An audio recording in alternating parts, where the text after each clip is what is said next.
The moment I looked up, I knew they had already forgotten every dollar I'd sacrificed for them. My own family sat there judging me while living in luxury I had paid for.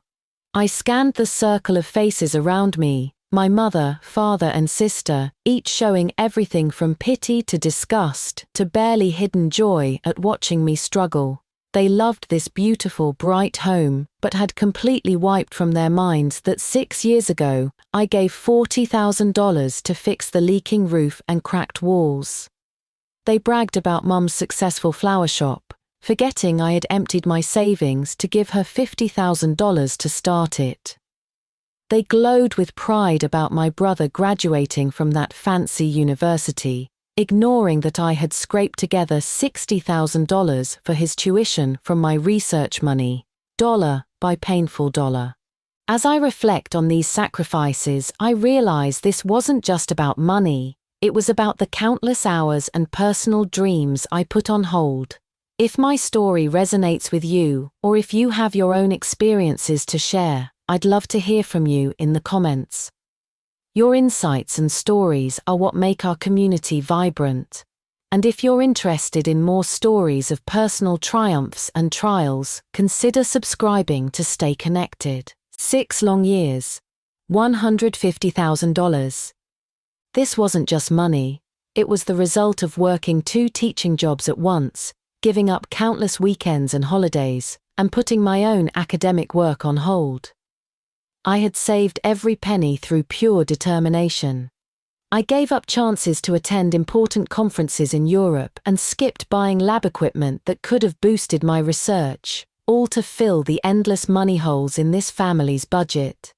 And now my own flesh and blood either took it all for granted or had simply forgotten these sacrifices completely. They only saw Anna with her Porsche and her mess bags, while staying blind to my lonely late-night walks from the lab to my small apartment, carrying nothing but a hard drive full of data and a cheap sandwich that had to last for both dinner and breakfast. The silence stretched on, broken only by the gentle bubbling of champagne and the distant hum of the air conditioning. I could feel the weight of their expectations pressing down on me like a physical force, demanding that I smile and nod and accept my designated role as the family disappointment. But something inside me had reached its breaking point, like a wire stretched too thin, finally beginning to fray and snap. I set my wineglass down on the mahogany side table with deliberate care, the soft clink echoing through the room like a bell tolling. When I spoke, my voice was steady, almost conversational, yet it carried an edge that made everyone turn to look at me with sudden attention. "You know what? You are absolutely right," I began, my words falling into the stunned silence like stones into still water. "Anna is incredibly successful, and I am indeed just a poor researcher who has accomplished nothing of value." I paused, allowing the familiar sting of their judgment to wash over me one last time before continuing. "But perhaps we should take a moment to examine exactly how we all arrived at this point, shall we?"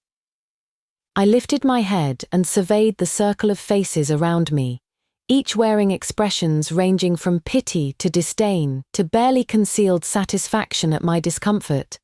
My mother, my father, my sister Anna. They basked in the comfort of this spacious, well-lit home, yet they had completely forgotten that 6 years ago, it was I who had contributed $40,000 to completely renovate the leaking roof and repair the cracked walls that threatened the very foundation of this house. They praised Mother's seemingly successful little flower shop with its charming storefront and steady stream of customers. Yet they had conveniently erased from memory that I had emptied my entire savings account, contributing $50,000 as her startup capital when the bank had refused her loan application. They beamed with pride about my brother's graduation from that prestigious university, his diploma now framed and hanging prominently in the hallway.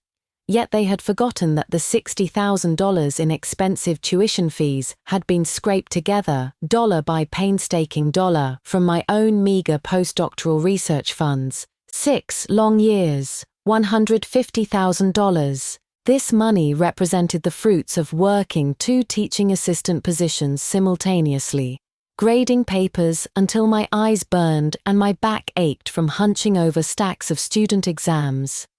It meant sacrificing countless weekends and holidays, delaying the publication of my own academic papers that could have advanced my career, all saved penny by penny through sheer determination and an almost monastic lifestyle. I had given up opportunities to attend premier academic conferences in Europe where I could have networked with leading researchers in my field. I had abandoned chances to purchase cutting-edge laboratory equipment that could have accelerated my research and potentially led to earlier breakthroughs, all to fill the seemingly bottomless financial gaps in this family's ever-expanding budget. And they, my own flesh and blood, either took it all for granted or had simply allowed these sacrifices to fade from their collective memory like morning mist. They saw only Anna with her gleaming Porsche parked in the driveway and her collection of Hermes handbags displayed like trophies, while remaining completely blind to my solitary late-night walks from the laboratory back to my modest studio apartment. Those walks where I carried nothing but a portable hard drive filled with experimental data that represented months of painstaking work and an inexpensive sandwich from the campus convenience store that would serve as both dinner and breakfast the following morning. The long-held suppression had left me barely able to breathe. I took a deep breath, and the cool clinical scent of formalin and culture medium in the laboratory seemed to pierce through time and space, soothing my turbulent emotions. I could not lose my composure here, could not let them witness my vulnerability and rage. My battlefield was not in this hypocritical living room where appearances mattered more than truth. I set down my wineglass with deliberate precision, producing a crisp clink that seemed to echo in the sudden stillness. All eyes turned toward me, like spotlights finding their target. I looked directly at my mother, then slowly shifted my gaze to those relatives who were eagerly anticipating my embarrassment, their faces barely concealing their anticipation of my humiliation. Speaking word by word, my voice calm and crystal clear, I said, "My research is bringing breakthrough progress to a biotechnology company called BioCure. Very soon, you will all see the results." The living room fell into a momentary silence so complete that I could hear the grandfather clock ticking in the corner and the distant hum of the refrigerator in the kitchen. Father furrowed his brow and said, "What is this whatever? More of your incomprehensible nonsense. Rachel, we are talking about reality here, about money." "Exactly, money."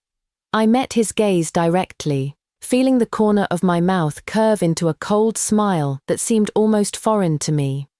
The novel anti-cancer drug I have been helping to develop has just completed Phase 2 clinical trials, and the data shows extremely promising results.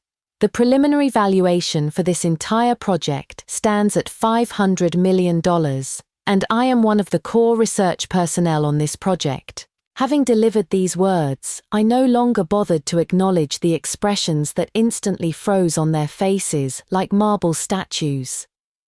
I turned away, picked up my coat, and left this suffocating house behind.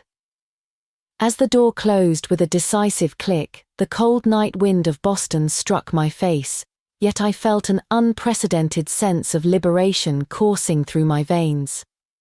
What I had told them was the absolute truth, and I had even been quite conservative in my estimates.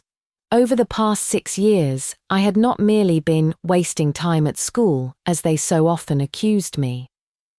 I was working in a top-tier laboratory affiliated with Harvard Medical School, where my postdoctoral research focused on one of the most cutting-edge branches of CAR T-cell therapy.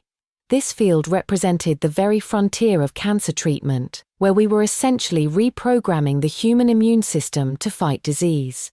Due to limited funding and the constant burden of family financial obligations, my research progress had once been painfully slow, like trying to climb a mountain while carrying heavy stones. The turning point came during what felt like my darkest hour.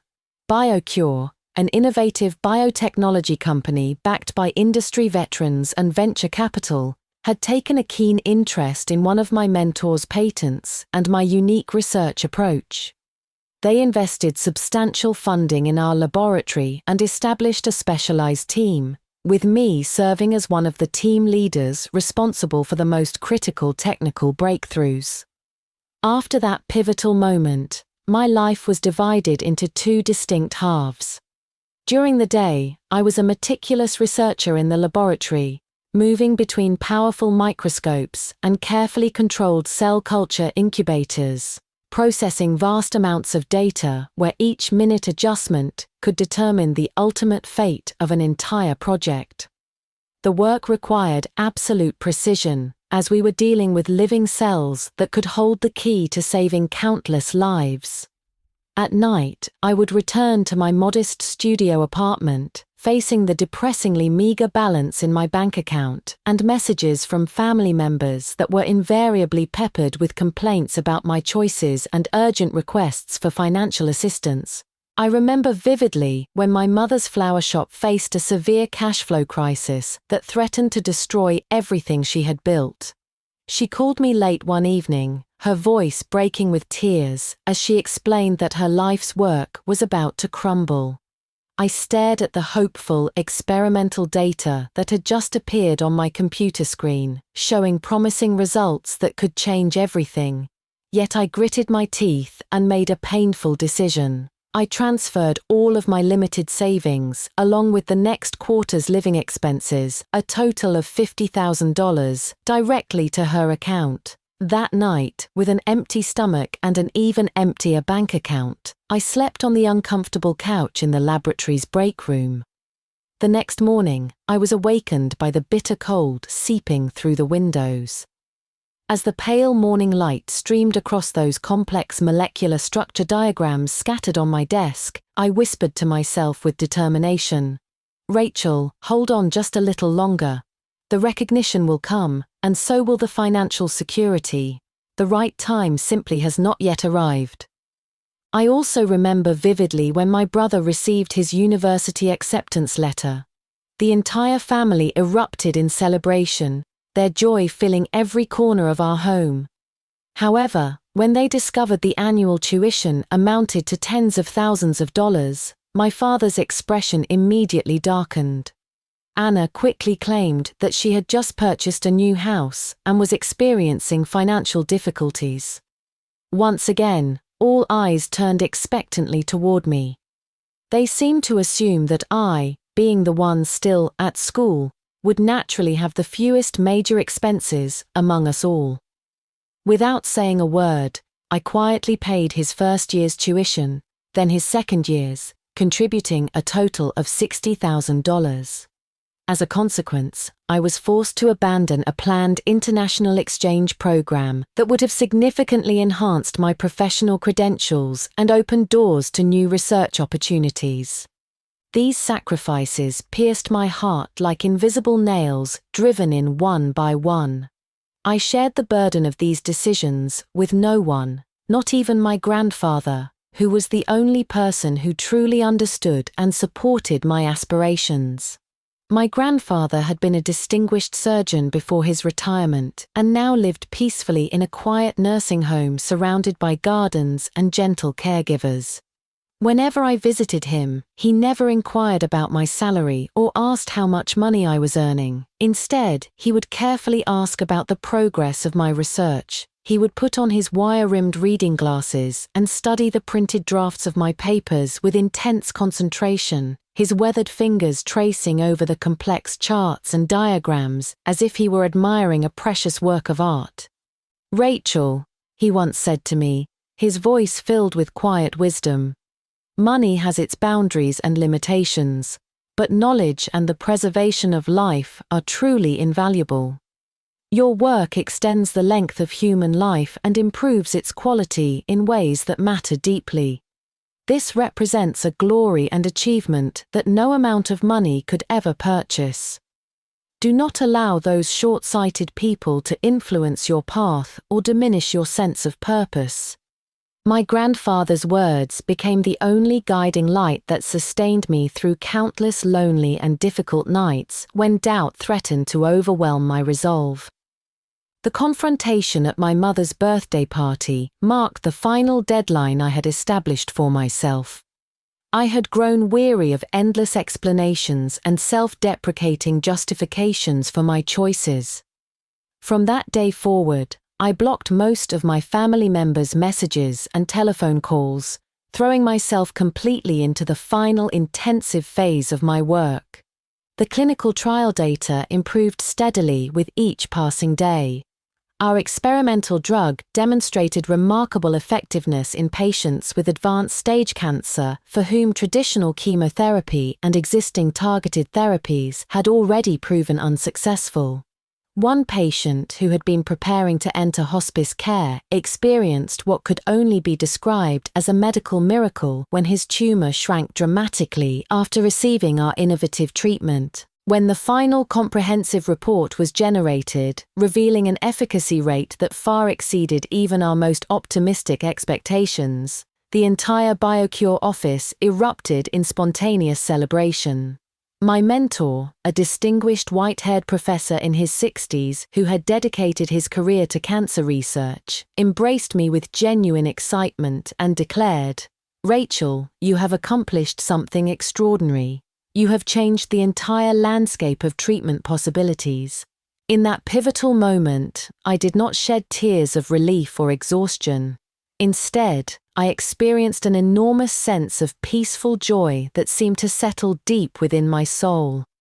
All the grievances I had endured, the bone-deep exhaustion I had carried, and the personal sacrifices I had made over the past 6 years had finally found their meaningful answer and ultimate justification.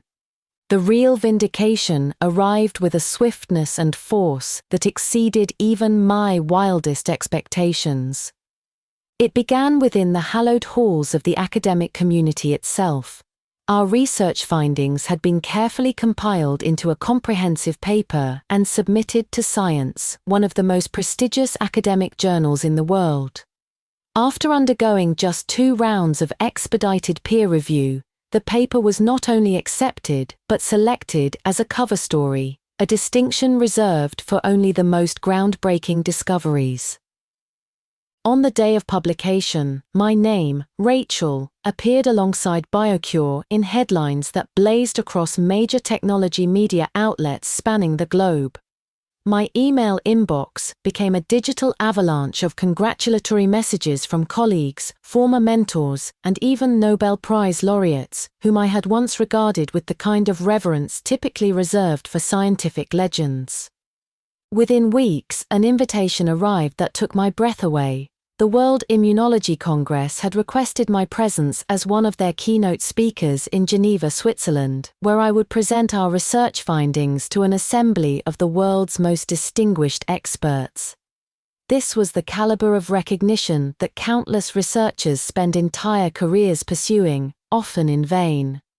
My family discovered these developments in what could only be described as a moment of high drama. It happened that one of Anna's colleagues at her prestigious law firm served as one of BioCure's legal advisors. During a high-level partnership meeting, he began proudly describing this revolutionary project worth hundreds of millions of dollars, and when he mentioned the name of the lead researcher, the expression that crossed Anna's face must have been a study in human bewilderment. That very evening, my phone rang. Anna's voice carried a complexity I had never heard before, layers of shock and disbelief intertwined with what sounded like the tentative beginnings of appeasement. "Rachel," she began, then stopped, as if searching for words that might adequately capture her confusion. "I heard about BioCure today at the office." Another pause stretched between us like a chasm. "That paper in Science magazine. That was really your work?" "Yes, it was," I responded, with perfect calm, continuing to fold clothes into my suitcase for the upcoming trip to Geneva. The silence that followed was so profound I wondered if the connection had been lost. When she finally spoke again, Her voice carried the quality of someone speaking from within a dream. "Dear God, Rachel, you are genuinely a scientist now." I nearly burst into laughter at the absurdity of her question. In her mind, had I been engaged in some elaborate game of make-believe all these years? "I always have been," I replied with quiet dignity. The true crescendo of vindication came on the day I returned from Geneva. I had stood before an audience of thousands, representing the pinnacle of global scientific achievement, delivering our technical approach and clinical data in fluent, confident English. Under the brilliant stage lights, I could see faces in the audience that had previously existed for me only within the pages of textbooks and research journals. They listened with rapt attention, nodding thoughtfully as I guided them through our methodology and results. When I reached my conclusion, the auditorium erupted in applause that seemed to roll on endlessly, wave after wave of appreciation washing over me. In that transcendent moment, I felt like a warrior who had finally claimed the victory that was rightfully hers. As I emerged from the arrivals hall at Boston Logan International Airport, wheeling my suitcase behind me, I was greeted by an entirely unexpected sight. As I walked out to the pickup area, there they were, my father, my mother, and Anna. They stood together, a picture of awkwardness and unease, their eyes skirting around mine as if afraid of what they might find. My mother, clutching a bouquet of imported tulips, wrapped with an elegance her hands rarely touched, not the usual flowers from her shop, underscored the gravity of this moment. "Rachel, you're back." My father finally broke the silence with a voice that rasped with fatigue. The journey must have been exhausting. My mother extended the flowers toward me, her lips quivering, as if words were just out of reach, and yet, all that surfaced were tears slowly welling in her eyes. Anna, my younger sister, stepped forward, gingerly taking my suitcase. "Sister, I'm sorry. We were all wrong before," she whispered with palpable remorse. Staring at them, I felt none of the vindication I had once imagined would come with this moment. There was no triumphant joy, just a profound clarity about life's complexities. I had craved their recognition, spent years aching for them to appreciate my ambitions. Yet here, standing on the threshold of their long-sought approval, I realized I no longer needed it. The validation I sought had come in a different form. It was not filtered through their acknowledgement of financial success, but was affirmed on the cover of Science magazine, reflected in the newfound hope of patients who had been granted another chance, and celebrated by colleagues from around the globe. "It doesn't matter," I finally told them. "Everything has moved on." I politely turned down their invitation for a celebration dinner in my honor. I refused the idea of moving back into the confining walls of the house that once made me feel small. With my first significant bonus from work, I invested in an apartment on the banks of the Charles River, where I could glance out the window at the laboratory building that had become my true home. On the day I moved in, I brought my grandfather to see my new place. He arrived in his wheelchair, and as I guided him through the sunlit living room and into my personal library, packed with scientific journals and research books, his face shone with deep satisfaction. I gave him a copy of the science journal that featured my published work. He traced my name on the cover with slightly trembling fingers, as if memorizing every letter. It was a moment heavy with the weight of years, a culmination of shared dreams that spanned back through our family history. "My dear child," he finally said, tears painting trails down his weathered cheeks as he looked me in the eyes. "Your grandfather is so very proud of you." As I held his aged hands, a warm sensation spread through me, a warmth no professional accolade could replicate. Those precious words, "I am proud of you," outweighed a myriad of apologies from my parents and sister, sincere though they now seemed. Their regrets, tinged by the sour fruit of missed opportunities, could not rival this sincere and unconditional love. In the ensuing months, my family took steps to mend the past with gestures they considered reparative. My mother, with newfound fervor, began cooking elaborate meals, delivering them punctually to my apartment with an impressive array of dishes. My father, clumsy but sincere, dove into learning biological terminology, trying to decipher the intricate world of my research. Meanwhile, Anna harnessed her network to steer me through the complex landscape of legal matters and financial decisions that accompanied my recent success. Yet despite their well-intentioned efforts, something fundamental had shifted in the dynamic between us. Their gestures, while appreciated, felt like attempts to bridge a chasm that had been carved too deeply by years of indifference. I accepted their offerings with grace, but the emotional distance remained. It was not born of bitterness or resentment, but rather from a hard-earned wisdom that some wounds, once healed, leave behind scar tissue that changes the landscape forever. My grandfather, however, became my constant companion in this new chapter of life. Every Sunday, I would wheel him to the small park near my apartment, where we would sit by the river and watch the scullers glide across the water in perfect synchronization.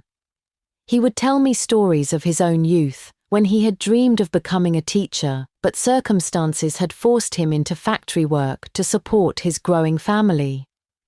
"You know, Rachel," he said one particularly crisp autumn afternoon as the maple leaves danced around us in shades of amber and crimson, "I used to believe that dreams were luxuries only the wealthy could afford. But watching you, seeing what you have accomplished, I realize that dreams are not luxuries at all. They are necessities, as vital as the air we breathe." His words stayed with me as I returned to the laboratory each Monday morning, energized by our weekend conversations. My research had taken on new dimensions since my return from the conference. The pharmaceutical company had allocated substantial resources to my team, and we were making breakthrough discoveries almost monthly. My published paper had opened doors to collaborations with research institutions across 3 continents, and suddenly my small laboratory felt like the center of a vast network of scientific inquiry. One morning, as I was reviewing the latest batch of experimental results, my research assistant Sarah burst through the laboratory doors with unconcealed excitement. In her hands, she clutched a thick envelope bearing the seal of the Nobel Committee. "Dr. Rachel," she stammered, her voice barely containing her enthusiasm, "this arrived for you by special courier." My hands trembled slightly as I opened the envelope, though I tried to maintain the composed demeanor that had become second nature in my professional life. The letter inside was formal, written in the careful language of academia, but its message was unmistakable. I had been nominated for the Nobel Prize in Physiology or Medicine for my groundbreaking work in cellular regeneration therapy. The news spread through the building like wildfire. Colleagues who had previously offered only polite nods in the hallway now stopped to congratulate me with genuine warmth. The department head, a stern woman who rarely showed emotion, actually smiled when she shook my hand and told me that this nomination brought honor to the entire institution. But the person I most wanted to share this news with was my grandfather. I left the laboratory early that day, something I had never done before, and drove directly to the assisted living facility where he spent his weekdays. I found him in the common room, playing chess with another resident, his concentration so intense that he did not notice my approach until I gently placed my hand on his shoulder. "Grandfather," I said softly, "I have something to tell you." His eyes, still sharp despite his 87 years, immediately focused on my face. He must have sensed the importance of the moment because he excused himself from his chess game and allowed me to wheel him to a quiet corner where we could talk privately. When I told him about the Nobel nomination, he was silent for a long moment. Then, to my surprise, he began to laugh. Not the gentle chuckle I was accustomed to, but a deep, joyful sound that seemed to come from the very core of his being. My dear child, he said finally, reaching up to cup my face in his weathered hands. Do you remember when you were 7 years old, and you told me you wanted to cure all the sick people in the world? I nodded, the memory flooding back with crystalline clarity. I had been sitting on his lap in the old rocking chair on our front porch, watching an ambulance speed past our house with its sirens wailing. I told you then that dreams were the seeds of tomorrow's reality, he continued, his voice thick with emotion. And now, look what has grown from that tiny seed. You have not just cured people, Rachel. You have given hope to an entire generation of scientists who will follow in your footsteps. That evening, I called my parents to share the news. My mother answered the phone, and when I told her about the nomination, she was quiet for so long that I wondered if the connection had been lost.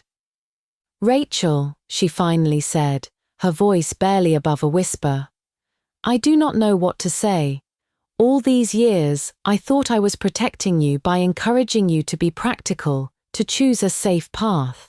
I never understood that I was actually trying to clip your wings. My father took the phone from her, and I could hear the strain in his voice as he struggled to find the right words. Your mother and I, we want you to know that we are proud of you.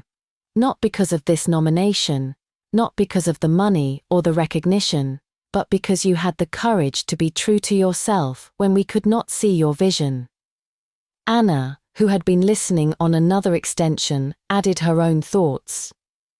Sister, I know I can never undo the years when I did not support you, but I want you to know that I tell everyone I meet about my brilliant sister who is changing the world. My friends are probably tired of hearing about you, but I cannot help myself. Their words, sincere as they were, felt different now than they would have even a year earlier. I no longer needed their validation to feel complete, but I was grateful for their growth, for their willingness to acknowledge their mistakes and to celebrate my success without reservation. The months leading up to the Nobel ceremony were a whirlwind of interviews, speaking engagements, and collaborative meetings with fellow scientists from around the globe. My small apartment by the Charles River became a gathering place for some of the most brilliant minds in medicine, and I often found myself hosting impromptu dinner parties where conversations about cellular biology would stretch late into the night. Through it all, my grandfather remained my anchor. His health had been declining gradually, and I knew that time was becoming precious. I made it a point to visit him every day, even if only for a few minutes between meetings. Sometimes we would talk about my research, but more often we would simply sit together in comfortable silence, watching the river flow past my apartment windows. One evening, as winter was settling over the city and the first snow was beginning to fall, my grandfather asked me a question that caught me off guard. "Rachel, are you happy?" he inquired, his eyes studying my face with the intensity of a researcher examining a particularly fascinating specimen. I paused, considering his question more seriously than perhaps he had expected. Happiness, I realized, was not something I had given much thought to in recent years. I had been focused on achievement, on validation, on proving my worth to a world that had initially dismissed my ambitions. "I think I am content," I answered finally. "I am fulfilled by my work, grateful for the recognition, and at peace with my choices." "Is that the same as happiness?" He smiled, the kind of smile that spoke of decades of accumulated wisdom. "Contentment is perhaps more valuable than happiness, my dear. Happiness comes and goes like the weather, but contentment is something you carry within yourself. It is the knowledge that you have lived according to your own truth, regardless of what others might have wanted for you." As the Nobel ceremony approached, the pressure from media outlets and professional organizations intensified. Everyone wanted interviews, photographs, and statements about my research and its implications for the future of medicine. I found myself becoming a public figure, a role I had never sought, but one that I gradually learned to navigate with the same methodical approach I applied to my scientific work. My family, perhaps sensing the magnitude of this moment, began to insert themselves more prominently into my life. They attended every public event, sat in the front row at my lectures, and spoke to reporters about their pride in my accomplishments. While their support was genuine, I sometimes felt as though they were trying to claim a share of the spotlight that had taken me years of solitary work to earn. The tension came to a head 2 weeks before the ceremony, when a prominent magazine wanted to do a feature story about my family background and the influences that had shaped my scientific career. The reporter, a sharp-eyed woman named Margaret, had done her research thoroughly and asked pointed questions about my early years and the support I had received from my family. My parents and Anna, sitting beside me during the interview, painted a picture of unwavering encouragement and belief in my potential. They spoke eloquently about always knowing I was destined for greatness, about the sacrifices they had made to support my education, and about the pride they had felt watching me pursue my dreams. But Margaret was too experienced to accept these narratives without scrutiny.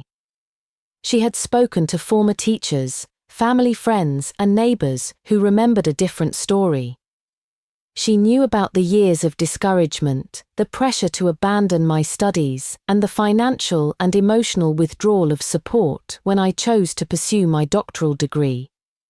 The interview became increasingly uncomfortable as Margaret's questions grew more specific and my family's answers became more strained. Finally, unable to maintain the pretense any longer, I asked for a private moment with the reporter. "I want to tell you the truth," I said once we were alone. "My family did not support my career choice.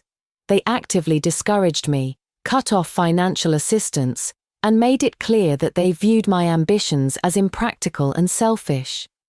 The person who truly believed in me, who never wavered in his support, was my grandfather." Margaret nodded, her expression showing both sympathy and professional satisfaction at uncovering the real story. "Why are you telling me this?" she asked. "It would be easier to maintain the narrative your family has constructed." I thought about her question for a moment, then replied, "Because the truth matters. Because there are young people out there who are facing the same challenges I faced, and they need to know that success is possible even when the people closest to you do not believe in your dreams. They need to know that sometimes you have to create your own support system, find your own sources of validation, and be willing to walk your path alone if necessary." The article, when it was published, created a minor sensation. Some readers praised my honesty and courage in speaking truth to power, while others criticized me for publicly embarrassing my family. My parents and Anna were hurt and angry, feeling that I had betrayed them just as they were trying to make amends for their past mistakes. But my grandfather, when I showed him the article, simply nodded with approval. "You told the truth," he said quietly. "And sometimes the truth is uncomfortable, but it is always necessary. I am proud of you for refusing to rewrite history to make others more comfortable." The weeks following the publication of that article were among the most challenging of my adult life, not because of professional pressures or scientific obstacles, but because of the emotional turbulence it created within my family. My mother stopped her regular deliveries of home-cooked meals, and my father ceased his awkward but endearing attempts to understand my research. Anna, perhaps feeling the most betrayed, sent me a lengthy letter expressing her hurt and confusion about why I had chosen to publicly air what she called family business. Yet even in the midst of this familial storm, my grandfather remained a beacon of unwavering support. When I visited him the day after the article appeared, I found him sitting by the window in his room, the magazine open on his lap, reading my words for what I suspected was not the first time. "You know, Rachel," he said without looking up from the page, "there is something liberating about speaking your truth, even when it makes others uncomfortable. Perhaps especially when it makes others uncomfortable." I settled into the chair beside him, feeling the weight of the past few days pressing down on my shoulders. "I keep wondering if I did the right thing," I admitted. The journalist asked me a direct question, and I could not bring myself to perpetuate a lie, but now my family feels betrayed. My grandfather closed the magazine and turned to face me fully, his weathered hands folded in his lap. "Let me tell you something about truth, my dear child. Truth is not always convenient, and it is rarely comfortable, but it is always necessary. Your family is hurt because they wanted to rewrite history, to paint themselves as heroes in a story where they were, at best, absent characters." He paused, his eyes taking on that distant quality that I had learned meant he was reaching back into his memory for something important. "When I was a young man, during the war, I once had to choose between telling a truth that would hurt someone I loved and maintaining a lie that would protect their feelings. I chose the lie, thinking I was being kind. But lies, Rachel, even well-intentioned ones, have a way of growing and spreading until they poison everything around them." His words resonated with something deep inside me, a recognition that the path I had chosen, difficult as it might be, was the only one that would allow for genuine reconciliation and growth. Over the following days, I threw myself into my work with renewed focus, finding solace in the predictable rhythms of laboratory research and the clear logic of scientific inquiry. The Nobel Committee had requested that I submit additional documentation about my research methodology, and I spent long hours compiling the detailed reports they needed. My team worked alongside me with infectious enthusiasm, understanding that this recognition would elevate not just my career but the entire field of cellular regeneration therapy. It was during one of these intensive work sessions that my laboratory phone rang with an unexpected call. The voice on the other end identified herself as a representative from a major news network, requesting an interview about my upcoming Nobel ceremony appearance. What caught my attention, however, was not the interview request itself, but her mention that they had also contacted my family for their perspectives on my achievement. "We understand there has been some recent tension regarding your family's support of your career," the reporter said, with the careful neutrality that journalists use when they sense a potentially explosive story.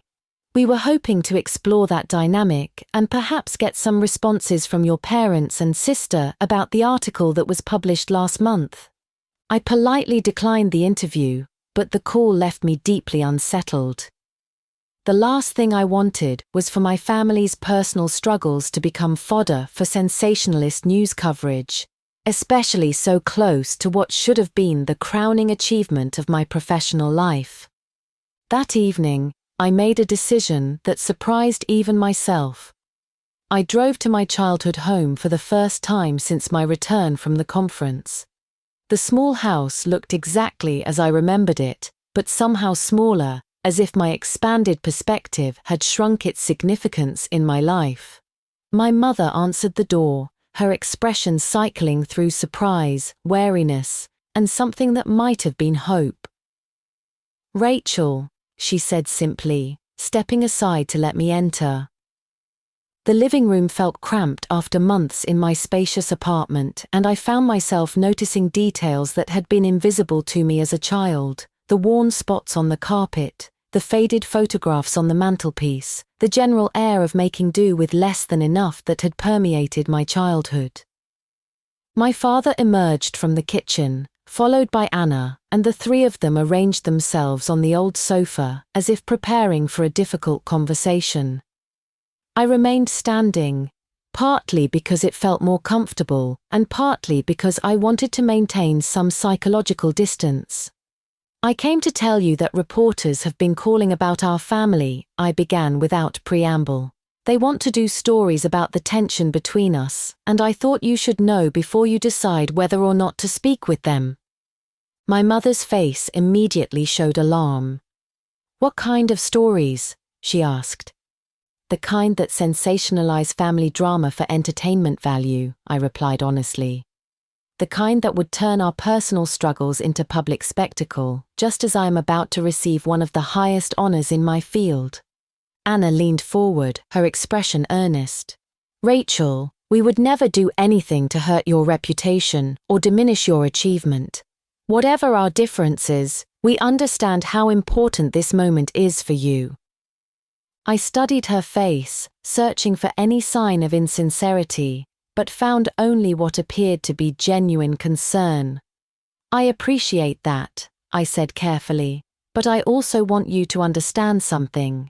I did not give that interview to hurt you or to seek revenge for past slights.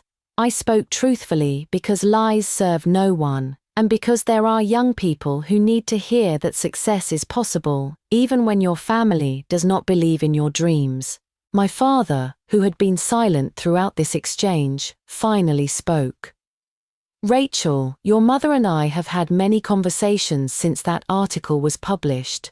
We have been forced to confront some uncomfortable truths about how we treated you, about the messages we sent regarding your worth and your potential.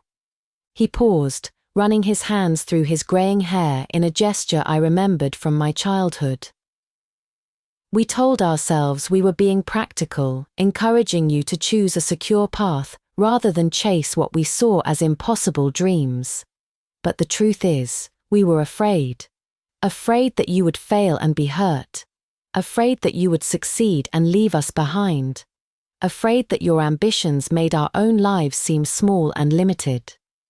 The honesty in his words caught me off guard. This was not the defensive posturing I had expected, but something that felt like genuine self-reflection.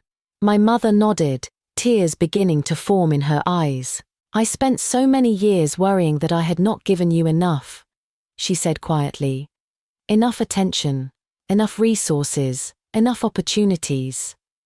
When you started talking about becoming a scientist, about going to graduate school and pursuing research, it felt like proof that nothing I had provided was sufficient. It was easier to discourage you than to face my own feelings of inadequacy. Anna, not to be left out, added her own confession. And I was jealous, she said simply. Jealous of your intelligence, your determination, your willingness to work harder than anyone I knew. It was easier to dismiss your goals as unrealistic than to acknowledge that I lacked your courage and dedication. Standing in that familiar living room, listening to these long overdue acknowledgements, I felt something shift inside me. Not forgiveness exactly, because forgiveness implied that I had been holding on to resentment, and I had moved beyond that emotion months ago. Instead, I felt a kind of completion, as if a circle that had been left open was finally closing. I understand, I said finally, meaning it more than I had expected. I understand that you were doing what you thought was best with the tools and perspectives you had at the time. But understanding does not erase the impact of those choices, and it does not change the fact that I had to find my own way, without your support. We talked for another hour, not arriving at any grand reconciliation or dramatic resolution, but achieving something perhaps more valuable, a clear-eyed recognition of what had happened and what it meant for our future relationships. When I left that evening, I felt lighter. Not because our family dynamic had been magically repaired, but because we had finally acknowledged the truth of our shared history. The Nobel ceremony took place on a crisp December morning in Stockholm, with all the pageantry and gravitas that such occasions demand. I had invited my grandfather to accompany me, arranging for medical support and comfortable accommodations that would allow him to witness this culmination of the dreams we had shared for so many years.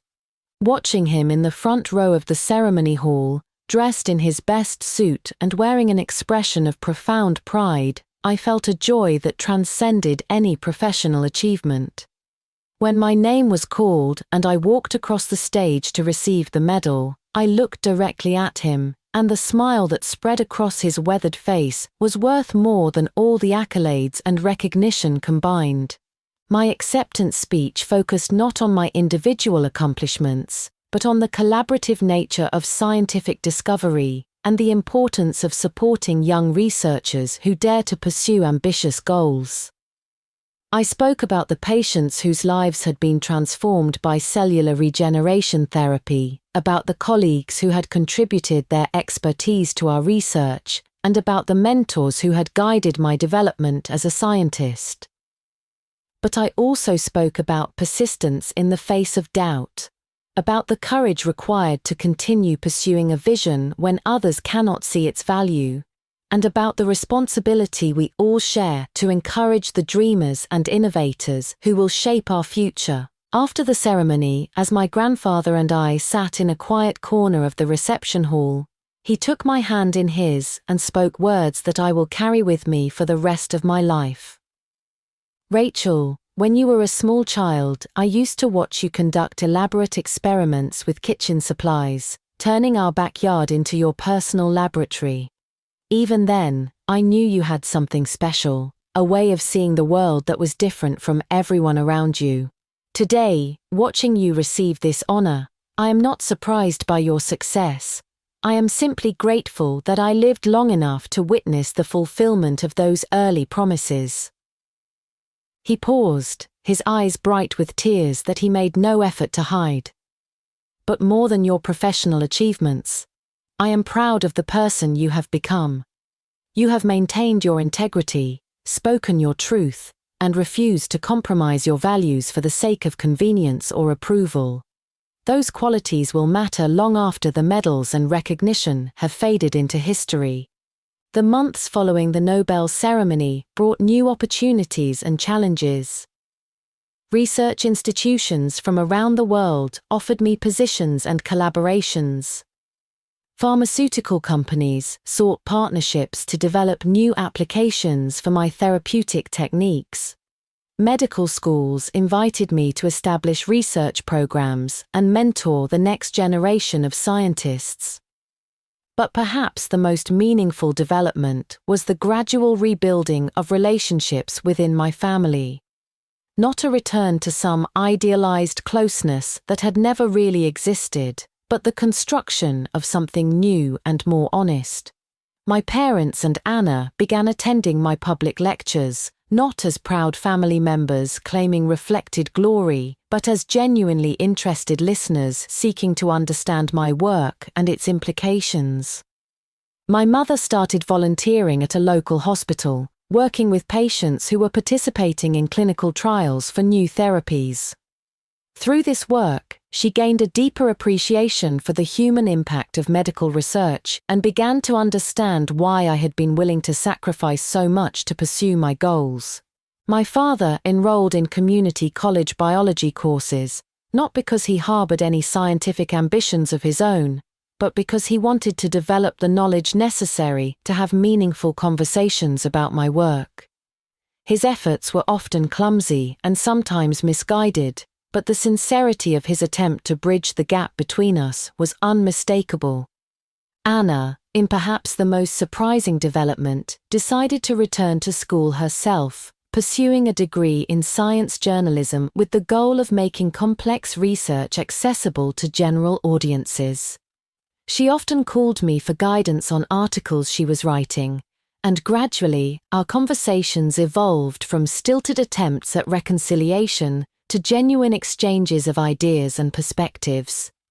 Through it all, my grandfather remained my closest confidant and most trusted advisor. His health continued to decline gradually, but his mind remained sharp, and his interest in my work never wavered.